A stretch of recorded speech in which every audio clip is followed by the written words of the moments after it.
I'm Angus Dalgleish. I'm Professor of Oncology at St George's, a consultant medical oncologist.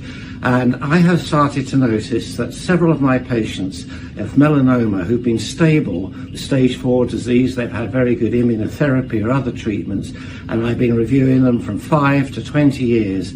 I've noticed that I have now over 6, possibly 7, even an 8th yesterday, who've clearly relapsed following the booster vaccine. At first, we didn't put the two together, but when patients said, I felt awful since the vaccine, I've just been drained, they described symptoms of like a long COVID, and the next thing we know, 2-3 weeks, couple of months later, they've got clear evidence of relapse.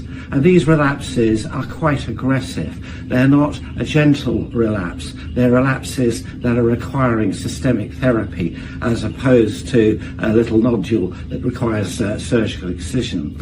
But it's not just this. I'm now very much aware in my own circle of many people who are having, they haven't got melanoma, but they've never had anything before, but they've got lumps and bumps and they're not feeling well.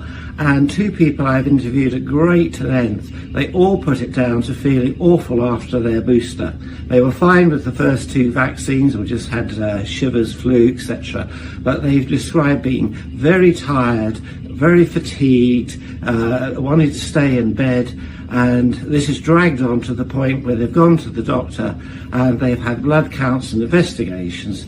And I now know 7 of them. 2 of them have leukemias and the others have lymphomas. And 1 of them has a very bad myeloma, which he was absolutely sure was instigated by the booster as he developed the dreadful symptoms. So really I want to bring to everybody's attention that I think that this does not look like a coincidence to me, and we need to join forces and see if this is a real effect, and if it is, we must stop all the boosters immediately. Thank you.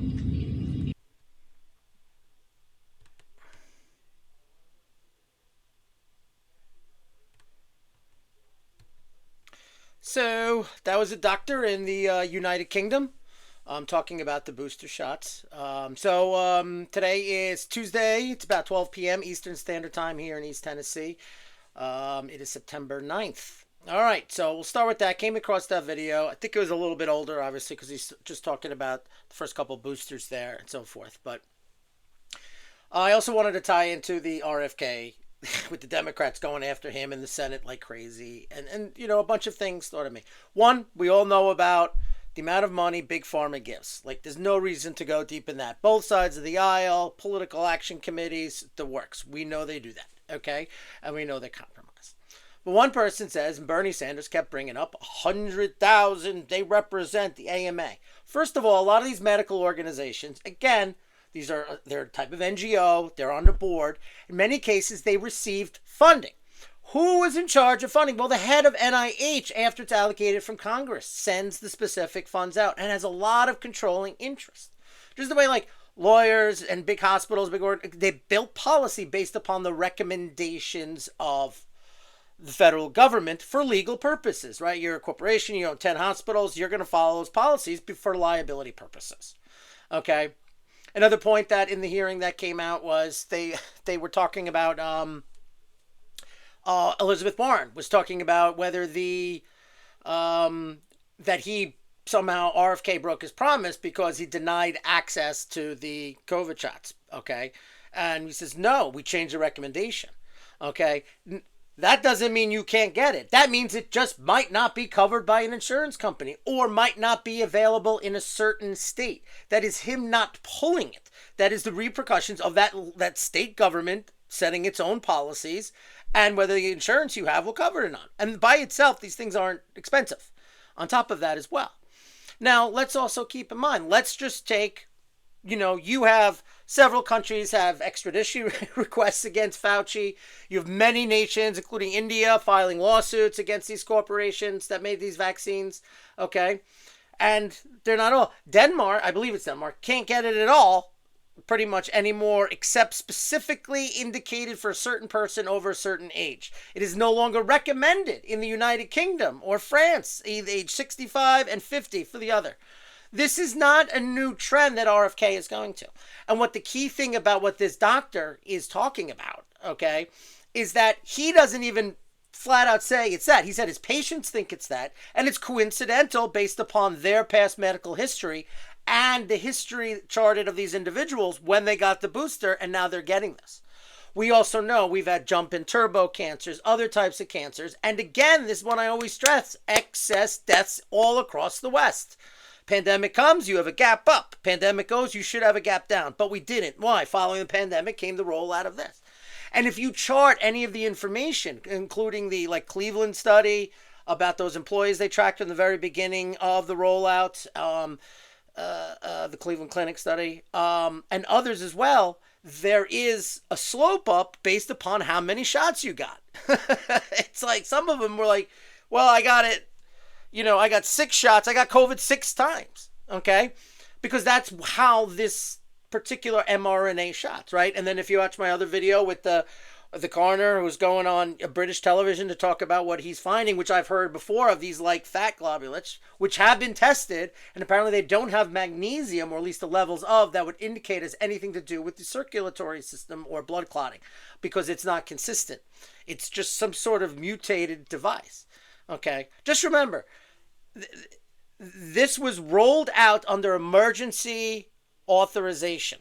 And another key thing I keep stressing is that in order to have an emergency authorization, no other therapeutics can work. So what do? We suppress them. Now, going back to the RFK hearing, okay, they were also talking about how many doctors and say this, but okay, and then they were complaining how Trump replaced certain people. But RFK responded that, or RFK fired people within his jurisdiction. The Biden administration did the same thing. The Biden administration did not want to have an open dialogue at all, and they used the power and the strong arm of the federal government to suppress these doctors, to suppress dissenting opinion, to suppress dissenting studies to what was their narrative. Here's this British doctor saying, here's my experience. We should at least look into this. There was a British member of parliament who stood up for an hour and went through all these things that are at least warranting a real good deep dive. And the resistance to this is because of the liability issue. If Operation Warp Speed fails to happen, it opens Pandora's box to lawsuits, wrongful death suits, and everything. Okay, and it can even lead to criminal behavior, because if they're making decisions to do CYA, well, there you go. Then you're entering criminally negligence on these things. Okay, so I just think it's important that anytime you get this, you push it out and show people, here, look at this, look at this.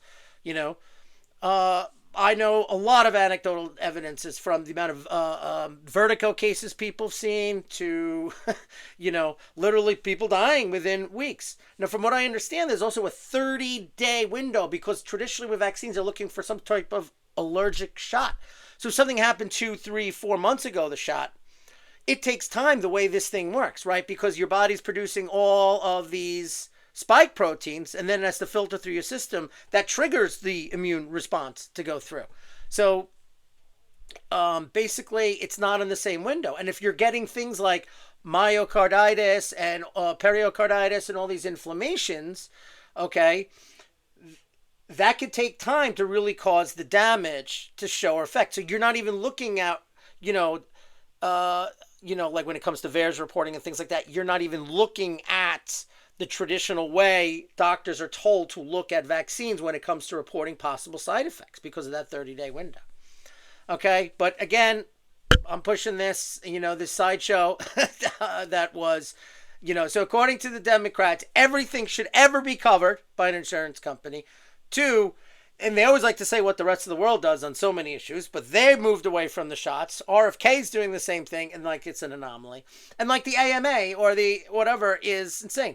I heard complaints from doctors all over social media and dentists from these organizations. I heard the American Dental Association was even one of the worst, which is funny because they had some of the longest lasting COVID protocols, or the few dentists I went around here, one particular practice as well. Glass walls with open gaps to the right of it underneath.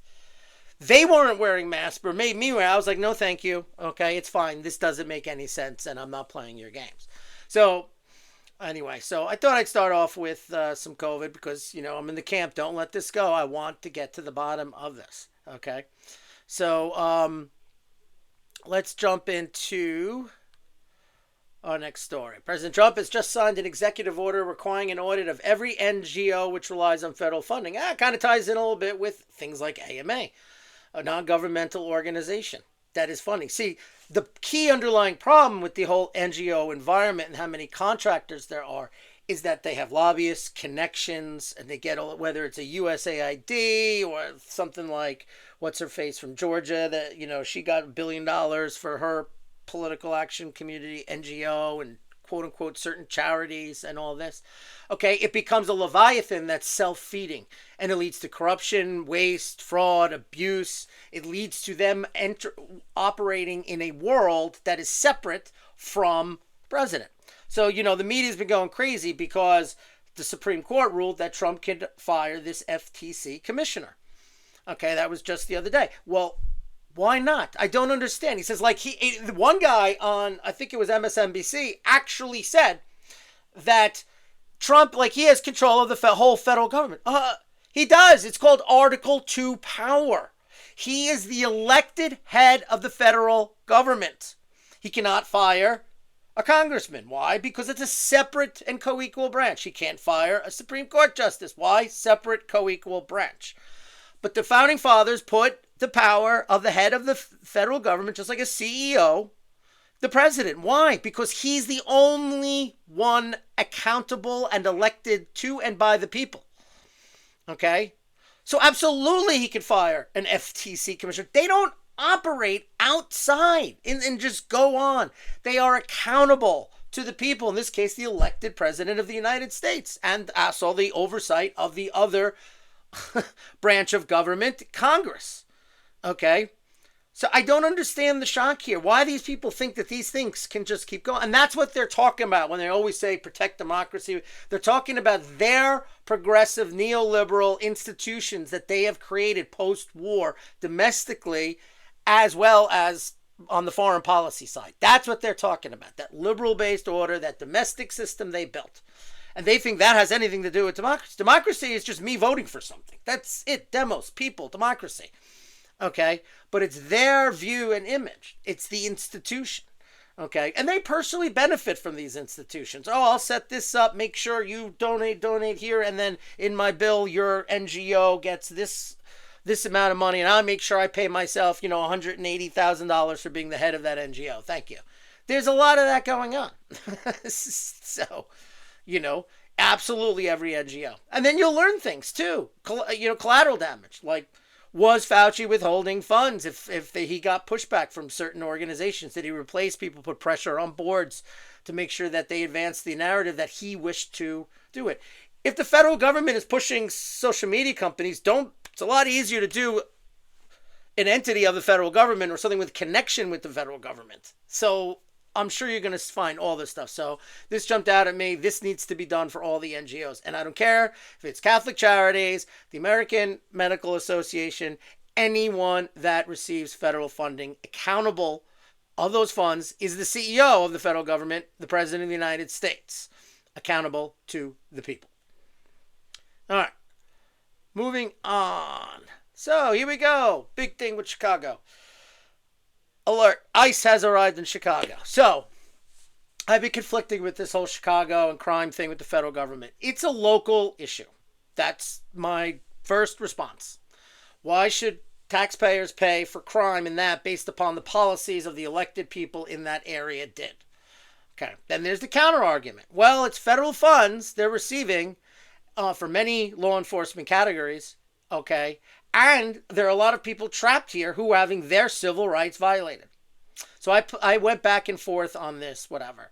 And it's one aspect that makes me lean to, I don't want the National Guard or federal funds going into Chicago. And the reason is it's a bad precedent. They could say, well, Trump said it in here. We're going to send it into this city when we're in power to enforce gun confiscation. Or you guys are not you're allowing teachers to be excused for religious reasons to call someone who identifies as a different gender that they are. Something to that effect. I don't want that precedent in there. What I do, however, say, I'm with you on the ICE agents because that is purely a federal issue, okay? Which I don't want to get. ICE, passed by Congress, signed into law by a president, there to enforce immigration customs enforcement. What's the problem? Why does this even have to go into courts? It's absurd to me. Okay? That's what it was designed statutorily, constitutionally to do. Okay? Enforce the laws passed by Congress. Was this agency founded by Congress? So go to it. And if this is a problem in one avenue that we can go for, yes. So I'm all about a huge surge of ICE in Chicago. Right? Holman just said 7,000 a day is what we need just to get back to pre-Biden levels. So let's get there. Let's get that number going. Okay?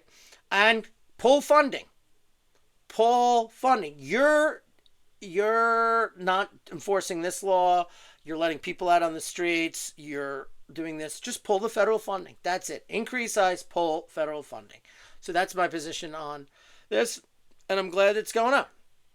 All right? Because I do feel bad for these people. You know, there are people, look at Cook County, which is where city Chicago is. There was a big swing to Trump on that, in that election. Okay? Illinois Trump only lost it by 8 points. Okay? So you got people on our side, even people not on our side, just don't know any better, but are decent, hardworking people who are trapped and living in danger. But that's something they can be. This is not something the federal government should be getting involved in. It's local crime. Okay, you want to talk about drug cartels operating across state lines and the border, different animal. All right, moving on here. All right, Justin, Secretary of War. Pete Hegseth has just made an unannounced trip to Puerto Rico as Venezuela and the cartels play FAFO with the U.S. military. The U.S. has been deploying assets to the region. We are finally taking out terrorists in our own hemisphere, not just focusing on the Middle East. Well, that's good. And the cartels. The one thing is, I've not seen any evidence of Maduro linked with these cartels. I've heard evidence of corrupt generals were in the Venezuelan military, etc. You got stuff going on in Colombia. I don't want this leading into some absurd regime change operation in Venezuela. That's one thing I don't want. You don't know what comes next. You don't know the true involvement. I would like to have seen more evidence on just blowing up a speedboat 1,300 miles away from the United States. Who's on it? Why were there 11 people on it? You're trying to smuggle. You're trying to get, be secretive. You would put less people on the boat. Plus, you could put more drugs on it. And I didn't see any good presented evidence that was that. And before we start blowing up random people in international waters, I'd like to have it. Why? Because I don't want another president who I don't trust doing it again. Like the way Obama droned that one guy and his nephew or son. I forgot what it was in the Middle East. So, I get nervous on those things because, again, it's about concentrated power is always the problem. All right. So, but yes, go after the cartels, particularly on our border, because that's the easiest access. In and around the Caribbean, where they're going, where we always been doing anti-drug interdictions for a while, even with foreign navies have operated in there because they have territories like the British, because of the British Virgin Islands, etc. So I like going after the cartels as well, and it's linked into the immigration issue as well. Coyote gangs going across the border, everything like that, the long trek, okay? But if you can get an established link that some government is directly involved in the drug cartels, then I don't have an issue of it. But we don't necessarily have to do regime change. You could just take out that apparatus that is doing it, because the cartels, from human sex trafficking, child sex trafficking, overall trafficking, the murders along the border, it's a safety issue, a national security issue for the United States, without a doubt. Plus, we trade with some of these countries that have ceded territory in respect to these illegal narco-terrorist organizations. That it's true. But we have to be smart in how we do it, stay as constitutional as possible, and to the immediate safety of the American citizens. Okay? And that's the approach I hope we take on this whole issue. All right. So, thought I'd share that with you. Some thoughts? All right. So, we're going to move to Breaking, the French government collapses, and now they are now demanding impeachment or resignation of Macron. The entire country will be brought to a standstill in 2 days' time as people make to the streets to demand change. We hear you, France. All right, it's a little opinion in that piece, but that's true. If you don't know, the French government collapsed. What did that mean? There was a vote of no confidence in the Prime Minister, Bayrou, I think I pronounced it right, who was basically picked by Macron to get there. Now, if you don't know, I did a video covering the French elections last year, as well as the French, what was going to happen afterwards, because no one got 200 seats. It was like 190, 160, 130, I'm rounding. And it was because of strategic voting, and there was very difficult to put in a coalition. I had predicted that it would last about a year. That's basically what happened. It lasted about a year. The vote of no confidence was 394, I think, to 194. I might be off by a little bit on that, but that was the ballpark vote. What happened is National Rally, Marine Le Pen's party, and Mélenchon's group on the left, they all voted goodbye. Okay? The key legislation that was triggering, now if you don't know, both France and Britain are having financial issues, okay, is that they were going to strip certain things out. Now, keep in mind, they're really big about arming Ukraine and sending money to Ukraine. But anyway, they were going to make changes in the budget to basically pensioners and other things, while at the same time increasing the car credit by 1,000 euros per individual per purchase from 4,200 euros. So the average French person is going to have their money shipped to Ukraine, subsidizing a wealthy person buying an EV while cutting their pension. Are you surprised? Populist right and populist left go in there to go there. That's these people, right? These are the, again, progressive, neoliberal, corporatist, globalists like Macron. Now, Macron is up in 27, okay, for the presidency. So I don't know how a new coalition is going to form until then. And France's government, outside of some foreign policy stuff, is at a standstill without an operating parliament, each states general. Okay, so people are saying Macron should just resign to trigger a new election, and then that person can do that. Now, you could also trigger an election again for parliament, but we just had one. Polling has actually showed our National Rally even stronger. So, and then what's that going to happen? Strategic voting again, because they do second ballot, right? So if the National Rally person finishes first, what happens is, and then the left candidate finishes second, and Macron's candidate finishes third, Macron's party's candidate drops out, and then they endorse that guy, and vice versa. So that National Rally couldn't win these seats. So the same thing's going to happen again. Well, then that's going to go. But if you do a presidential election first, then you could get somebody in there who's not going to do strategic voting. Then you can have in a states general new snap election. But either way, this completely hampers France, which is good because they're a nuisance in the whole Ukraine negotiation situation and the agenda that he's pushing, right? Which the Europeans is delay. You know, meaning wait out Trump. Okay. So I just wanted to share that. I don't know where it's going to go. I don't even have a prediction yet because it's too early. Because I think he officially will have to resign by tomorrow. If he didn't do it yet, I'm not sure. So, all right. Speaking of, I brought up Ukraine a couple times in there. I just wanted to give you a little update on the battlefield in Pokrovsk. That center area where it's green, that's basically the heart of the central part of Pokrovsk. Up until about a week ago, Russia was in that little southwest portion, started to drive a little bit east, but they've pushed more north, more west, and more east in the central city. There's intense fighting.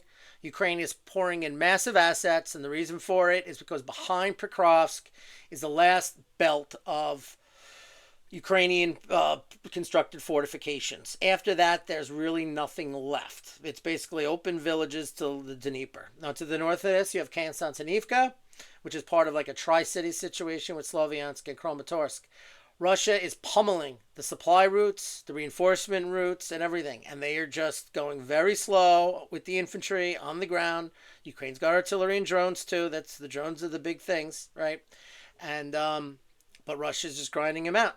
And the death ratio is in Russia's favor. So they already have more people, larger army, more resources to begin with, and they're just going to grind them out. What's going to happen is going to come to a point there are no more reserves. There's nothing else they can do. Okay, and that's it. They're just going to like that's it. And then Russia's just going to walk as far as they want to. I mean, that's the point it's going to be. See, we're so focused in the West on territory because that's how we think. Russia's main goal is to destroy the Ukrainian army, and they'll do it. It's why they didn't blow the bridges across the Dnieper for so long. It's why they built fortifications, and they just go slow and steady. Boom. I've watched videos of reporters embedded with Russian units. I see how they do it. Very cautious. They really secure an area with artillery, airstrikes and systems, and everything. Okay? And this is what they're doing. And the cities are hardest because there are a lot of places to hide out and defend. So Russia's going to go, and eventually there's only so much pummeling you can do in an area, so you got to go in with the men. And that's where we're at right now. But that's it. And the way these supply routes are cut to those, it's only a matter of time between Pokrovsk falls and then Konstantinivka fall. But because they're also pulling troops from other areas, and for instance, Russia has done as well, you know, Konstantinivka is probably not going to fall as much. The last stance is Slavyansk and Kramatorsk, and they're right next to each other. After that, Donetsk is completely taken. So that means the entire Donbass of Luhansk and Donetsk is completely taken. And the fact that they're even talking about it in negotiations is insane to me, because it's going to be, I think it's gone by the end of, before the hard winter sets in. Because I think once Pokrovsk goes, it's going to be like a domino effect. And the way they're cutting off the supply lines and just hitting it hard, I just don't see it going. So I just wanted to give you an update on what's going on Ukraine situation.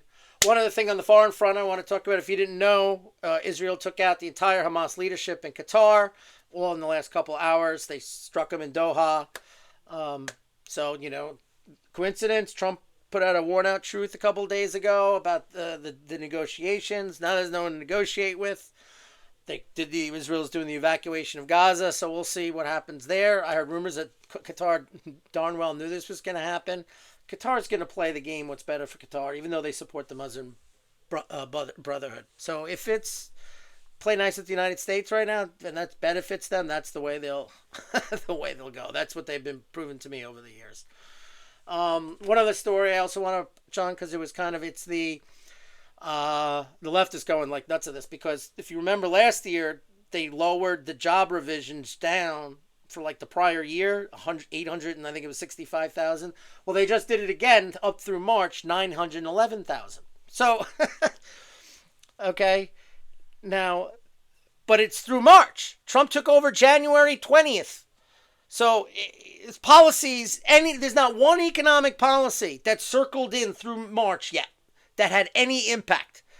It's the year before the Biden administration revised down 911,865. That means just shy of 2 million jobs, okay, were created than what the Biden administration said. Now, if that's not justification for firing the head of Bureau of Labor Statistics, I don't know what is. So, and the new one is the same revision, but it's the new one overseeing what they did.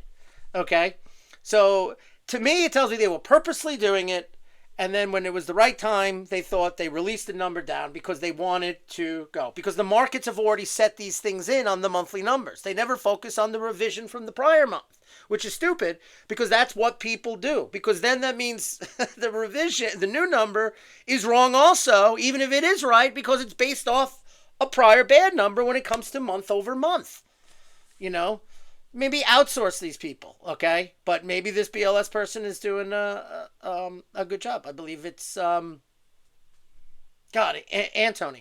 Okay, it's a good number, but it'd be consistent because the old one lowered it 865 last year, so it's almost the same number, you know, for 23 to 24. So 24 to 20, beginning of 25, it's almost being revised down the same number. So we know that the old head of BLS was doing the same thing again.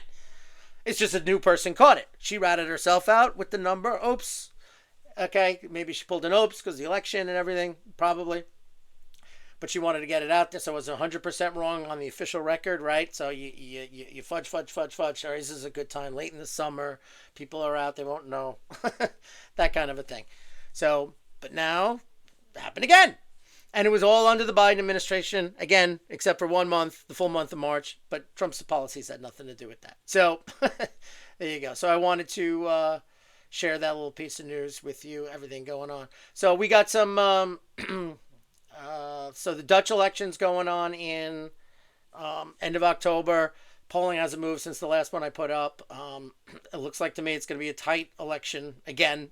And it's going to be difficult to form a coalition again. And if you do, it won't last very long again. That's what it looks like to me. And then there's a lot going on in the UK. People are really, really getting fed up with everything. There's a rally coming up that Tommy Robinson's doing. You got kids and veterans getting arrested for wearing the English flag. And it's a disaster. But the people are waking up, and the polling data shows it. Reform Party is well over 30%.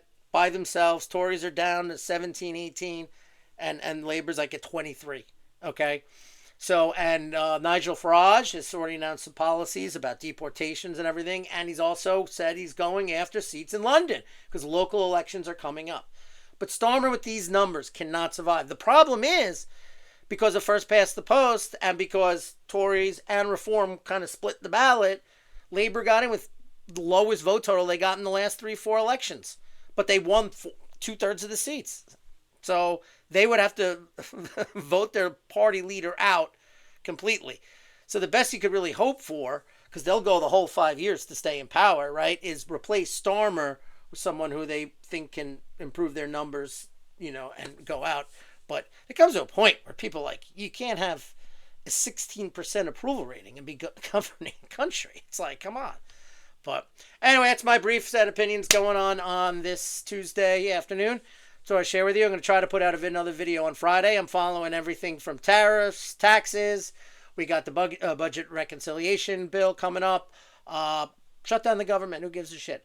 85% stays open, and the federal government gets to prioritize as money comes in. Maybe we'll pay off some deficits and debts. Well, not debts, but shrink the deficit a little bit. Keep an eye on what's going on in Ukraine. Any fallout from these Israeli strikes on Qatar with the Hamas leaders. I'll be posting to my X, which is at Patriot Planner 1, and my Getter at Patriot Planner. All right. And if you like this video, please follow, like, and share. All right. Have a great middle part of the week. Talk to you later.